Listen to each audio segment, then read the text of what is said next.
Well, those were the headlines we've been tracking for you this evening. CXO-Driven angel investment platform Inflection Ventures has announced the launch of the IPV GIFT City Fund, a $110 million Category 1 angel fund registered under GIFT City's IFSCA framework. The fund includes a $6 million greenshoe option and is targeting its first close by June this year. Following the first close, the fund will open for broader investor participation and begin deploying capital into curated early-stage opportunities. To tell us more, I'm joined by the founder of Inflection Ventures, Vinay Bansal. Vinay, many congratulations on the launch of the IPV GIFT City Fund. To begin with, tell us what inspired the decision to launch this fund under the GIFT City framework, and how does this fund align with the broader vision you have for Inflection Ventures? No, sure. Thank you. I think the vision always has been to help startups in a manner that their success rate is 10x, and then it also then helps the country grow. India has been a great investment destination, and I think GIFT City allows for a very smooth process for our investors based outside India to be able to invest in Indian startups. The second advantage that it provides is for our Indian investors to also be able to use their LRS limits to invest in some unlisted startups outside India as well. But most of this money will be coming from outside India into India for investment in Indian startups. In terms of alignment to vision, I think we are very clear we want to democratize and make this asset class available to CXOs, which was earlier available to only high net worth individuals.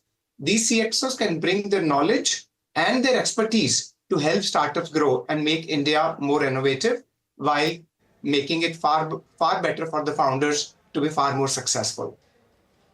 Sure. Vinay, if you could break down the structure of the fund for us. You have announced a $110 million corpus with a $6 million greenshoe option. How do you plan to deploy this capital? Sure. So our earlier fund, which was an India-registered fund, is also a similar size, which is $110 million kind of a size. So we want to just replicate a very similar structure in the GIFT City domain as well. So this money will not be deployed in just 1 year, right? This will be deployed over the next 2 to 3 years. And therefore, there will be a mix. 80% of this will be our international investors investing into India. Okay. You said it will be deployed in the next 2 to 3 years, but I believe you're aiming to build a portfolio of 60 startups a year. How do you plan to evaluate and support this volume of deals, and what will be the ticket size of the investments you make? Sure. So IPV already has one of the largest teams in India. We are about 200 plus people. Those work on looking at about 10,000 deals in a year, out of which we look at about 50 to 60 to finally deploy.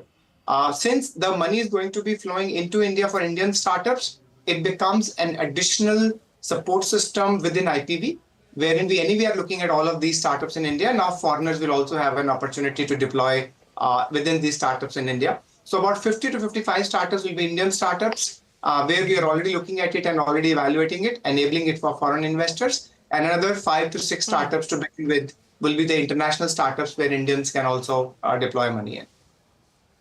All right. You know, the fund remains sector agnostic, but are there any particular sectors or themes that you're excited about for this fund cycle?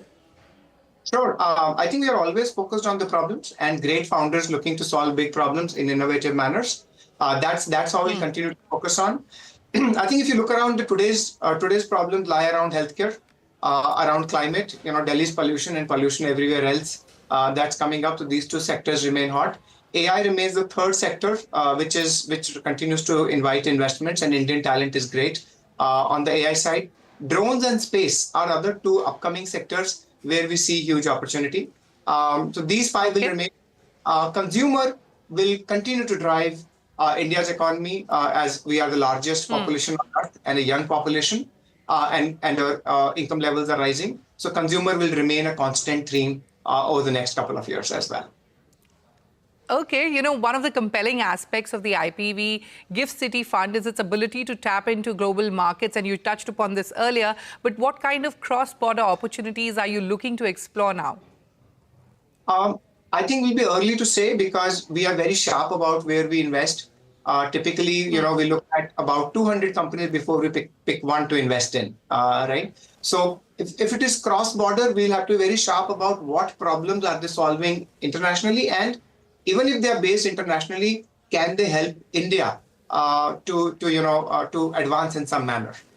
So those are the kind of things we look at, but it will be too early to say for now. We are just focused on doing our first close next Okay. month. Sure. But, how does the GIFT City framework help you and your investors navigate some of the traditional hurdles of international investing? Also, Vinay, if you could, throw some light on operating under IFSCA brings a different regulatory environment as compared to SEBI. What has your experience been like working with the IFSCA so far? And how do you see GIFT City becoming a global investment gateway for Indian funds and startups? No, I definitely see this as a great initiative, I think, which has been executed very well. I think international investors or foreigners don't really need a PAN or a demat account, to be able to invest in India. That really opens up a lot of opportunities for international investors to invest in a hot investment, target, which is India today, right?